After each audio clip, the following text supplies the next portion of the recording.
La crise, je te l'explique en 5 minutes chrono. Cette crise sanitaire qui, à l'heure où je te parle, a tué 4,3 millions de personnes sur les 8 000 millions d'êtres humains. 0,05% de la population mondiale. Une abomination. Sais-tu que dans le même temps, en 20 mois, le tabac en a flingué 3 fois plus, 12 millions depuis décembre 2020. Combien de morts du tabac depuis 50 ans? Depuis qu'on a identifié ses effets délétères sur la santé? Combien? 300 millions de morts. Et je te parle pas de toutes les complications médicales, cancer, tuberculose, asthme, affections respiratoires chroniques. Et t'as pas remarqué une bizarrerie pendant les confinements? Les tabacs sont restés ouverts, commerces essentiels qu'ils disaient. T'as pigé? D'un côté 4 millions de morts, et on en parle matin, midi et soir, sur toute la planète. De l'autre, 12 millions, et on encourage les gens à fumer. Ouais, mais le tabac n'est pas un virus. On ne peut pas comparer. Pour sauver la vie de 300 millions d'êtres humains, on aurait pu interdire la vente de cigarettes partout dans le monde. Une juste cause, non? C'était plus simple que produire des vaccins et les administrer à 8 milliards d'êtres humains. Plus simple, mais pas rentable, parce que l'industrie du tabac génère 700 milliards de dollars de business par an dans le monde. 700. 22 milliards de dollars en France, dont 18 milliards de taxes qui entrent dans les caisses de l'État. Comment renoncer à pareille manne? 300 millions de morts en 50 ans, mais ça ne compte pas. Et le Covid? Si je te fais la dose de vaccin à 15 €, allez, 10 €, un prix d'amis, ça fait 20 € par vacciné. Après, c'est facile à calculer. Tu vaccines 8 milliards d'humains pour 160 milliards. Et si je te rajoute une dose, la troisième, 80 milliards supplémentaires. Une quatrième, 80 autres milliards.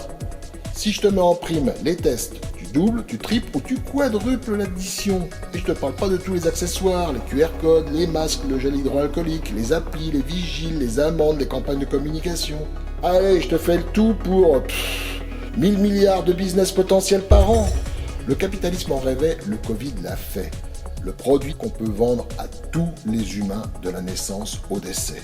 Le plus gros business jamais imaginé, jamais réalisé. Et ce n'est pas tout.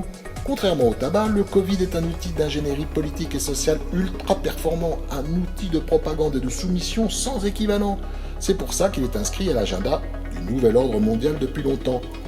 Tiens, écoute ce qu'écrivait Jacques Attali en 2009, ouais, il y a 12 ans. L'histoire nous apprend que l'humanité n'évolue significativement que lorsqu'elle a vraiment peur.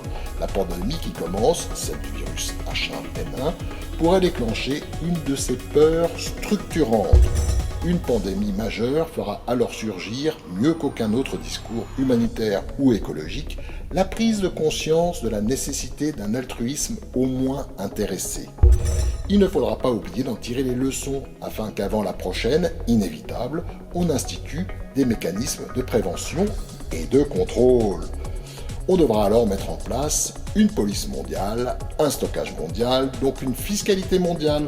On en viendra alors beaucoup plus vite que ne l'aurait permis la seule raison économique à mettre en place les bases d'un véritable gouvernement mondial. Extrait de la chronique avancée par la peur, publiée dans l'Express le 6 mai 2009. Ça y est, t'as enfin pigé? Le Covid offre à l'hyperclasse oligarchique l'opportunité rêvée d'orienter l'histoire de l'humanité dans le sens qu'elle veut. Ça, ce n'est pas du complotisme.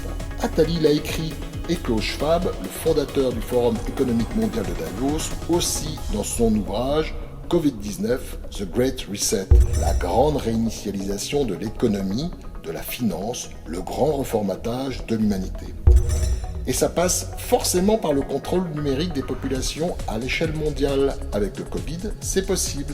C'est ce qu'on appelle la fabrique du consentement. Par la peur structurante que génère le virus, les gens consentent à voir leurs droits et libertés amputés, à être surveillés et contrôlés, et à terme, pucés avec un passeport vaccinal injecté sous la peau. Il a fallu moins de 2 ans, 20 mois pour y préparer 8 milliards d'êtres humains. Le Covid est l'arme absolue du capitalisme triomphant, un gigantesque business qui impose un contrôle généralisé des populations. Et il suffit d'un petit variant pour réactiver tout ça à tout moment. On n'a pas fini de rigoler.